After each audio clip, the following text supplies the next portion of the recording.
Tak čo, pripravená na STK? Pripravená Tatra na STK, ako vidíte, už aj naložené. Stojí, čaká. Že bude skúška správnosti za pár dní. Tak povedz nám, čo si tu urobil. Minule sme videli vo videu, čo približne treba robiť. Môžeš nám to shrnúť. Tak samozrejme svetla sa všetky skontrolovali, vymenili žiarovky, čo bolo nefunkčné, nejaký drotík. Tatrovka je umytá. No vidí sa mi, že je nejaká čistá. Umytá, ponatierali sme také základné časti, aby neboli nejaké špinavé. Vyčistené, čo také tu bolo. Táto guma je tu nová, lebo má druhá. Tieto puklice som kúpil, toto sme tu dali. Tatrovka z Nuka je vyčistená. Tu ste dačo vyrovnávali, alebo čo? Áno, áno, to ja som tu buchol drevom, toto sme vyrovnávali. Že ani neviem presne, ako to vyzeralo. To asi v minulom videu to zrejme bolo aj vidieť. Ale to nie teraz sme rovnali, to ešte spálim som rovnal dávnejšie. Čo tu? Vidíte, umývaná, vyčistená.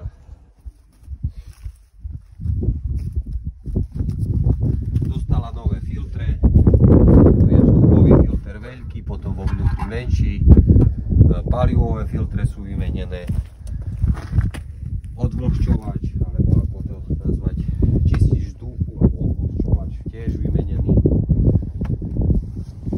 A ešte mi ostane vymeniť filter hydraulický, tam je hore toto, potom keď sa vráti zo strkačky.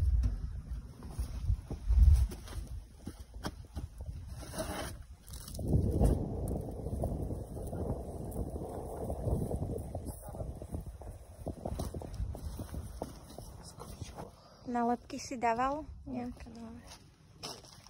Tam sú nejaké odrazky. Zadanie, také je tam.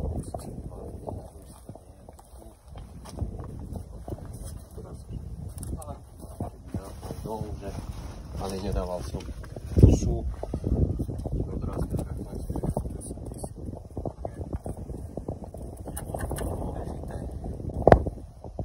Bočné svetla.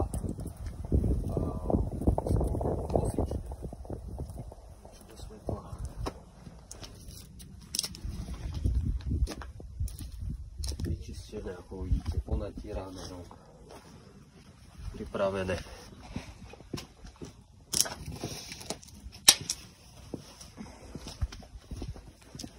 A čo obývačka vnútri?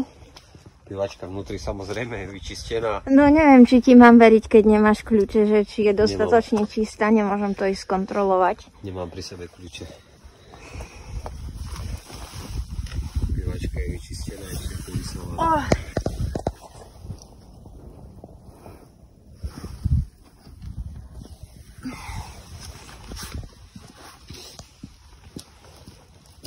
Ešte nám niečo chceš povedať? Tak už potom asi len shrnutie dáme, že ako dopadla STK. No. Naložené to doplná nemáš? Nie, nenakladal som doplná. Rozprávajú, že nejakých 60% celkové. Zajímavé, ja som tam čítala jeden komentár nejakého nášho odberateľa z Čiech, že vraj oni nemusia ísť naložení na STK. Počul si o tom niečo? Čo v Čechách majú iné podmienky? Že u nás na Slovensku naložení. Je to kvôli čomu? Zaťažkajúca skúška pre brzdy? Áno, mne to dáva zmysel, pretože treba naložiť. Neodskúšal som brzdy, pretože tieto nákladné auta majú rôzne regulátory záťaže. Aj táto Tatrovka má regulátor záťaže. Niekde tu je vo vnútri. No, neviem presne. Mám je niekde vo vnútri v šasoch. Mám je to skryté. Majú záťažový regulátor. A ja to aj cítim, ak idem prázdny. Nebrzdí tak. Tatrovka, keď sú naložený na DR, nebrzdí. Úplne inak reaguje na brzdu. Nie, že by nebrzdila, keď je prázdna, ale je to cítiť, že úplne iný tlak, alebo ja neviem, jak to nazvať. Dobre, tak som zvedavá. Aj určite sú, fanúšici sú zvedaví tiež, takže potom Po estekačke sa stretneme. Stretneme sa po STK. Tak, zdravím vás priatelia, vrátil som sa z STKčky. Podarilo sa síce s drobným zadrhelom. Ťahač, tá trovka samotná prešla, pretože to sa robí tak, že tá trovka ide na emisnú aj na STK, kontroluje sa samozrejme brzdy, svetla a tak ďalej. No a musí ísť na STKčku aj vozík, čiže brzdy, svetla, emisnú samozrejme, že nie, pretože nemá motor. S brzdami na ťahači nebol problém, išli veľmi dobre, čo som sa najviac asi bal, ale problém bol s vozíkom, s brzdami, čo som ako hovoril, že malý zadrhel, je s tým, že na vozík mám len na 2 mesiace STKčku, čiže musím ísť znovu.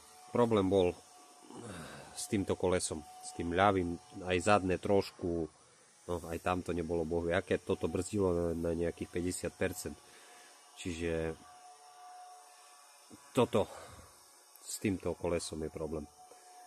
Alebo bol problém, pretože medzi časom ja už som to okamžite aj riešil. Ukážem vám, čo ide z druhej strany. No čiže s týmto kolesom bol problém. Dal som dole koleso, dal dole bubon sa dával dole takým systémom iným ako na ťahači, alebo ktorý to poznáte na Tatrovka, že len sa odkrúti koleso, tam sú dve poistné skrutky, ktoré vytočíte, bubon sa zbije alebo siahne dole. Tuto som musel odšrubovať tieto skrutky 6 dokola, dať dole, tam je zaisťovacia tzv. KM matky 2, tieto vytočiť a tak tento celý bubon aj s týmito skrutkami, čo držia koleso, toto sa celé takto, táto časť celá aj s bubnom zišla dole, no a tak som tam vedel skontrolovať, že čo tam vlastne je. Vyčistili sme, problém tam bol, že spodné obloženie, tu sú čeľusťové brzdy ako obloženia, nie sú kotúčové, čiže bubnové. Tu sú dva čeľuste, niekde tu sú uchytené a tu je ten kľúč, ako vidíte, tu je ten kľúč, tu je páka a tam je vzduchový valec, ktorý keď sa do vzduchového valca privedie vzduch, vzduchový valec vytlačí tento kľúč a vo vnútri je taká páka, ktorá roztlačí dva čeľuste, ktoré zatlačia na bubon a tým brzdí. Jak auto, takisto, no aj vozík, aj auto to taký systém má. Čiže ten spodný, tá spodná čeľusť, tam bolo na nej taký problém, že tie nity boli voľné. Ešte som sa s takým dačím nestretol, že by nity boli voľné. Čiže obloženie nedržalo, ten pás nedržal na tom železe.